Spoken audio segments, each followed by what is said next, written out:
দর্শক, এই মুহূর্তে আপনাদের আবহাওয়ার পরিস্থিতি জানাতে চাই। দেশের দক্ষিণের বিভিন্ন জেলা থেকে আমার সহকর্মীরা যোগ দিয়েছেন।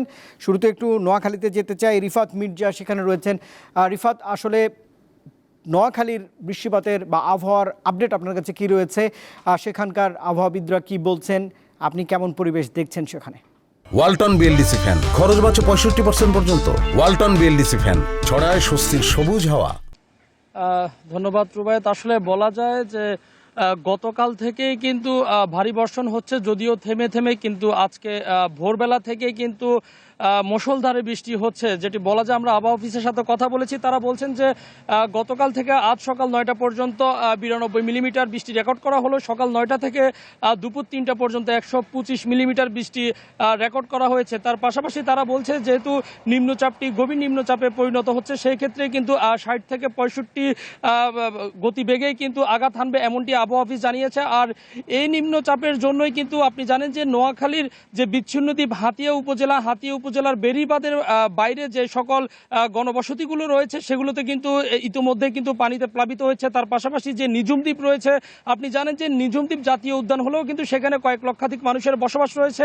নিঝুম দ্বীপের এক পাশে বঙ্গোপসাগর, অন্য পাশে মেঘনা নদী থাকার কারণেই কিন্তু ইতিমধ্যে আমরা যেটি খবর পেয়েছি যে নিঝুম দ্বীপের প্রত্যেকটি গ্রামে কিন্তু তলিয়ে গিয়েছে। তার পাশাপাশি যে মাছের ঘেরগুলো রয়েছে সেগুলো ভেসে গিয়েছে। তো তারা বলছেন যে আসলে ভাটা পড়লে হয়তো বা কিছুটা পানি কমবে, কিন্তু পানি কমলেও কিন্তু সেই ক্ষতটা রেখে যাবে। তার পাশাপাশি নোয়াখালীর যে 3টি উপকূলীয় অঞ্চল রয়েছে, হাতিয়া, সুবর্ণচর এবং কি কোম্পানিগঞ্জ, বলা যায় যে সুবর্ণচর উপজেলার যে উপকূলীয় অঞ্চলগুলো রয়েছে সেগুলোর মধ্যেই কিন্তু ইতিমধ্যে প্রায় হাঁটু সমানের বেশি পানি উঠে গিয়েছে। তার পাশাপাশি যে কোম্পানিগঞ্জ উপজেলা রয়েছে, সেটি গেল বছরের বন্যাতে সুইচ গেট ভেঙে যাওয়ার কারণে কিন্তু বঙ্গোপসাগর এমনকি মেঘনা নদীর পানি কিন্তু ঘনবসতির মধ্যে ঢুকে যাচ্ছে, সেখানেও কিন্তু হাঁটু সমান কিন্তু পানি রয়েছে। তো আসলে বলা যায় যে নোয়াখালীর যে গভীর নিম্নচাপটি রয়েছে, সেটি আবহাওয়া অফিস বলছে যে সেটি শক্তি সঞ্চয় করেই কিন্তু সেটি সন্ধ্যার পরেই কিন্তু আরও আঘাত হানার সম্ভাবনা রয়েছে।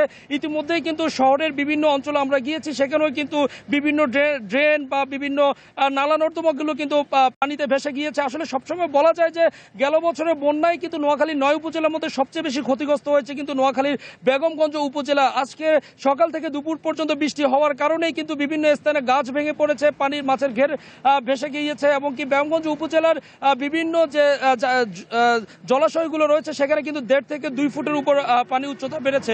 তো আসলে বলা যায় যেহেতু নোয়াখালী বিচ্ছিন্ন দ্বীপ হাতিয়া উপজেলা, সেখানে একমাত্র নৌ যোগাযোগ রয়েছে।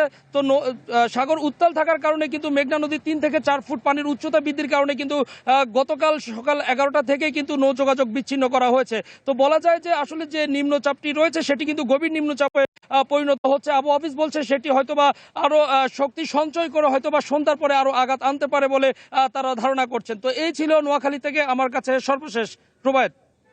রিফাত মির্জা নোয়াখালী থেকে আমার সঙ্গে যোগ দিয়েছিলেন। এবারে বরগুনা থেকে শাহ আলী আমার সঙ্গে যোগ দিয়েছেন। নিম্নচাপের প্রভাবে বরগুনায় নদ নদীর পানি বৃদ্ধি পেয়েছে। শাহ আলী, আপনি সেখানকার আবহাওয়া পরিস্থিতি কেমন দেখছেন একটু জানাবেন?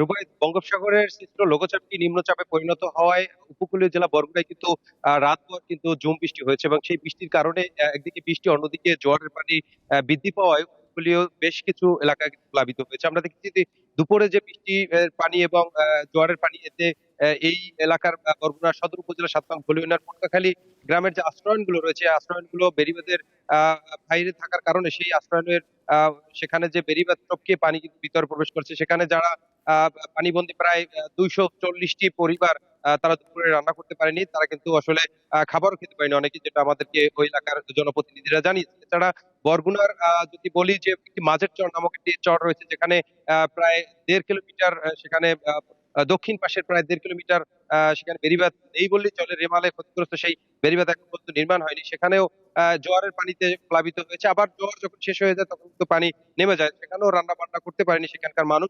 এছাড়া আমরা দেখেছি যে প্রায় 47 সেন্টিমিটার কিন্তু এই পায়রা, বিষকেলি এবং বলেশ্বর নদীতে পানি বৃদ্ধি পেয়েছে। গতকালকের চেয়ে প্রায় 31 সেন্টিমিটার পানি বৃদ্ধি পেয়েছে। এছাড়া যে এখানে যে আবহাওয়া অফিস পটুয়াখালী তারা আমাদেরকে যেটা জানিয়েছেন যে আজকে প্রায় ৫৫ সেন্টিমিটার মিলিমিটার কিন্তু পানি এখানে তারা কিন্তু বৃষ্টি তারা রেকর্ড করেছেন, সেটা আমাদেরকে জানিয়েছেন। এছাড়া যদি বলি যে এই শহরের যে বিভিন্ন সড়ক রয়েছে, সেই সড়কেও কিন্তু জোয়ারের পানিতে প্লাবিত হয়েছে। সেই সড়কগুলো কিন্তু সেখানে তারা কিন্তু যারা পথযাত্রী রয়েছে তারাও কিন্তু চলাচল করতে পারে না। এছাড়া বরগুনার ২ টি ফেরি রয়েছে।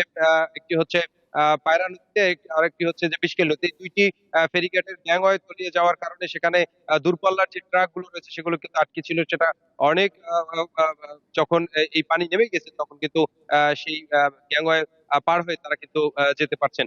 আসলে আমরা দেখছি যে যে থেমে থেমে যে বৃষ্টি হচ্ছে, যেটা আমাদের পানি উন্নয়ন বোর্ড জানিয়েছেন যে এরকম বৃষ্টি আরো থাকতে পারে।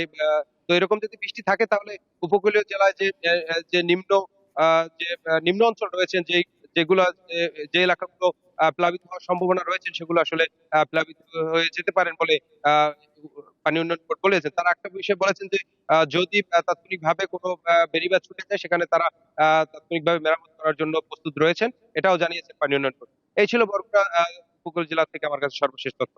রুবাই। নিশ্চয়ই শাহ আলী যোগ দিয়েছিলেন বরগুনা থেকে।